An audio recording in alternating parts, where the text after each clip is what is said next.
Hello friends, Radhe Radhe, हर हर महादेव। मैं मीनाक्षी एक बार फिर से आपके सामने अपने अगले वीडियो के साथ प्रेजेंट हुई हूँ।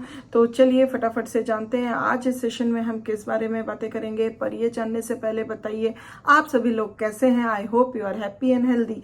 तो चलिए इसी के साथ हम जानते हैं कि आज इस सेशन में हम किस बारे में फोकस करेंगे। पिछले कुछ सेशंस में हमने बच्चों के ड्यूरिंग लेट चाइल्डहुड पीरियड में कुछ फिजिकल हैजार्ड्स जो होते हैं अलग अलग तरीकों के जो बच्चे फेस करते हैं उनके बारे में अनगिनत जानकारियां ली। तो चलिए, जैसा कि हमने जाना था शुरू में कि बच्चे जो हैं फिजिकल और साइकोलॉजिकल मानसिक रूप से भी कुछ कठिनाइयां इस ड्यूरिंग लेट चाइल्डहुड पीरियड में फेस करते हैं।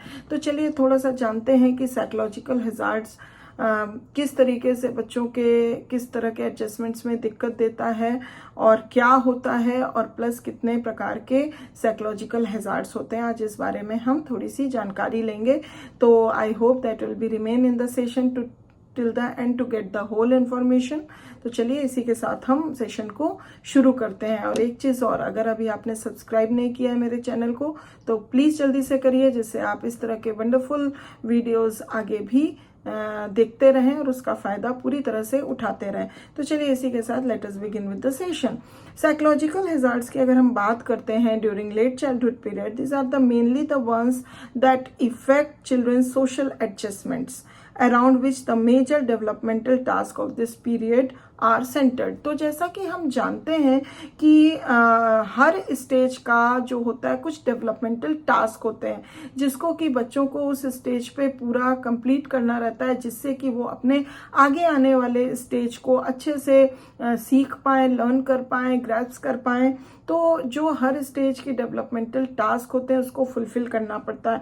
तो जो adjustment during late childhood period में सेंटर्ड होती है डेवलपमेंटल टास्क, उसके एडजस्टमेंट को ये जो साइकोलॉजिकल हैजार्ड्स बच्चे फेस करते हैं लेट चाइल्डहुड पीरियड में वो बहुत ज़्यादा अफेक्ट करती है। और thus they have a powerful influence on children's personal adjustments and on their developing personalities, जिसके वजह से जो कि ये जो साइकोलॉजिकल हैजार्ड होता है वो अपना पावरफुल इन्फ्लुएंस डालता है बच्चों के पर्सनल एडजस्टमेंट्स में और उनकी जो भी डेवलपिंग पर्सनालिटीज़ हैं उस पर बहुत ज़्यादा अपना असर डालता है।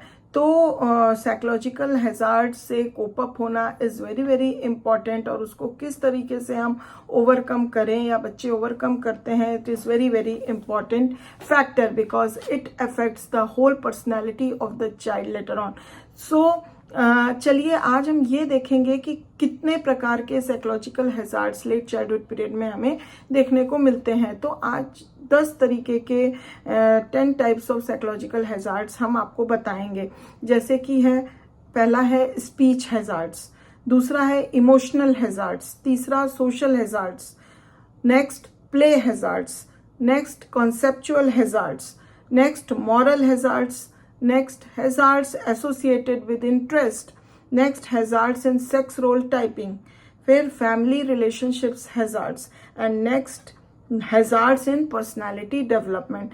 तो ये सारे hazards जो होते हैं वो बच्चे लेट चाइल्डहुड पीरियड में फेस करते हैं। अब हर एक हैजार्ड्स के लिए मैं एक अलग से सेशंस लेके आऊंगी एक एक करके, जिसमें आपको इन सारे हैजार्ड्स के बारे में एक एक करके डिटेल में जानकारियाँ मिलेंगी। तो इस वीडियो में इतनी इंफॉर्मेशन, इतने glimpse of psychological hazards is enough I think. And please if you like this session, if you want to know more about all these hazards, and if you have any queries please give it to the comment, and please subscribe my channel to get these wonderful videos later on also very easily, and please be connected with me. And thank you very much for watching this video till the end. I'll be back soon with the next session. Until then, please take good care of yourself. Bye bye.